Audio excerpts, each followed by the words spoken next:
All right, 26. The following diagram shows part of the graph of that function, and 2 points P, 1, 5, and Q are on that curve. Show A plus B is 8. So we have that 5 is going to equal 2 times 1 cubed plus A times 1 squared minus 5 times 1 plus B. So we're going to have -3 and then add it over to be 8. So A plus B is 8. The gradient of the curve at point P is 7. So find an expression for f prime.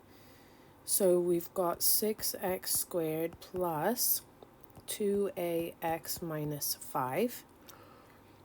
Now at point P, that means that x is 1. The gradient is 7. So we're going to have 6 minus 5 is 1, and then subtract it to the other side is 6. So A is 3, which means that 8 equals 3 plus B, so B is 5. Find the gradient of the curve at 0. So we want the derivative at 0. So that's just -5. Okay, now E, the gradient of the curve at Q is equal to the gradient at point P. So we have that the gradient at P, where is it? So the gradient at P is 7. So we're going to have 7 equals 6x squared. A is 3, so plus 6x minus 5. So we are going to factor, so minus 12. So if we factor out a 6, and then we have x, 2, 1. And we need plus 2 minus 1. So x is -2. X is 1. So that is for point P. So that is the x for point Q. And we need to then do f at -2, which is 2 times -2 cubed. So I'm putting this into the original one up here. Plus A is 3 -2 squared minus 5 times -2 plus B, which is 5. So this is going to be -8. So -16. And then 4 times 3 is 12. And then plus 10 plus 5. So we're going to have 15, 27 minus 16, which is 11. So the point is -2, 11. That's for Q. Find the equation of the line PQ. Oh my goodness. So we've got that M is going to be y2 minus y1 over x2 minus x1 using P and Q. So that's going to be -6 over 3, which is -2. And then I'll just use y minus 5 equals mx minus 1. And then we're going to have -2x plus 2, and then add the 5 over plus 7. And it looks like it. All right, 27. So we've got the nth derivative of a function is denoted by that. So we've got f at x is x to the 4th. So we want f prime, f double,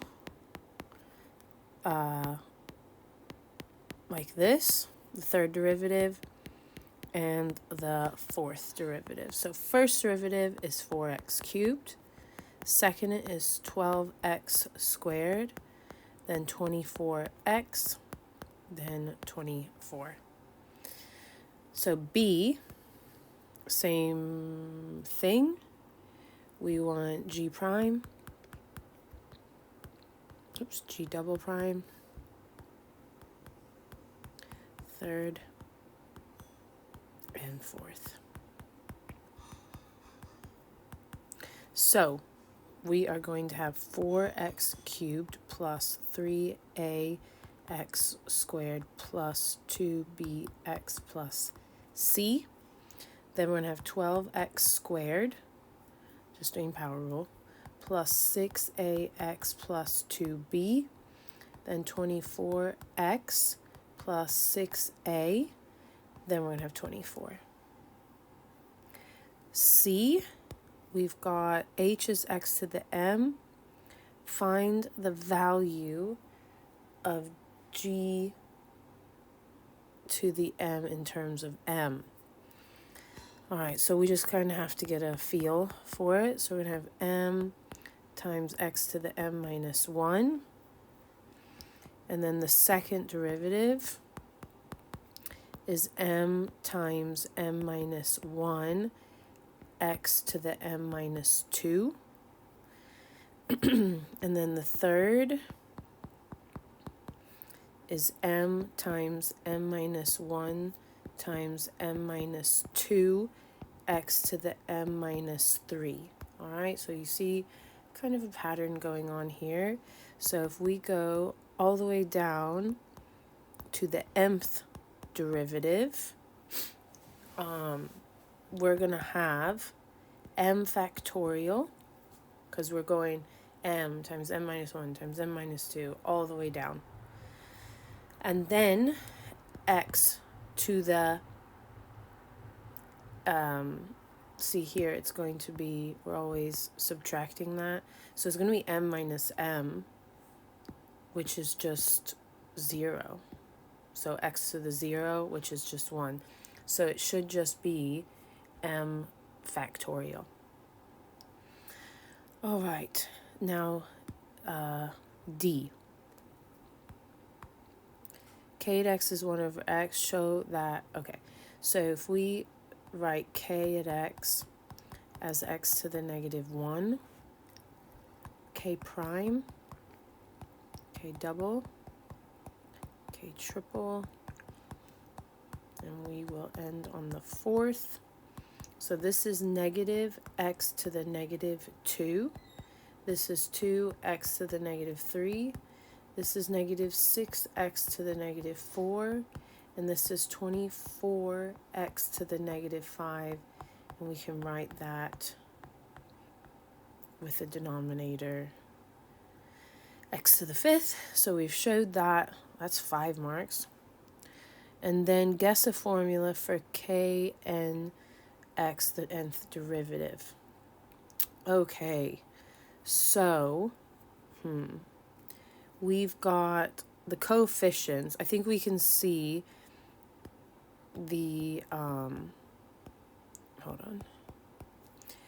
So we can see that the exponent is just going to be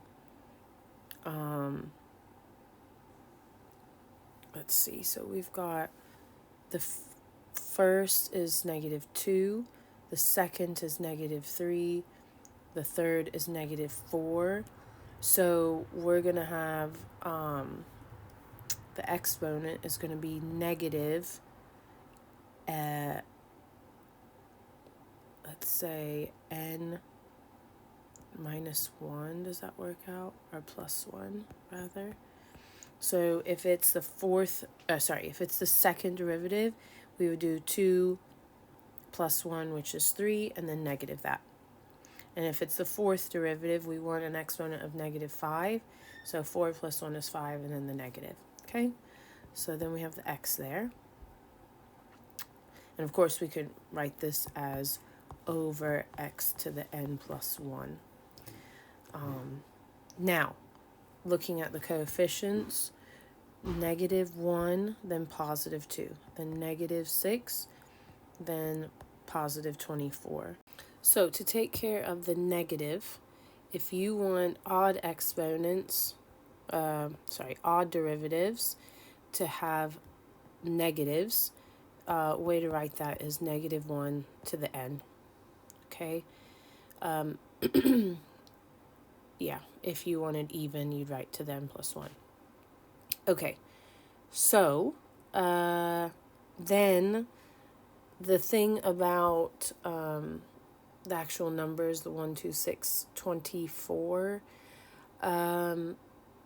this is, you just have to kind of know it. It's n factorial. So, yeah, it's just one of those things that you'll just remember now. So that is the formula for the nth derivative.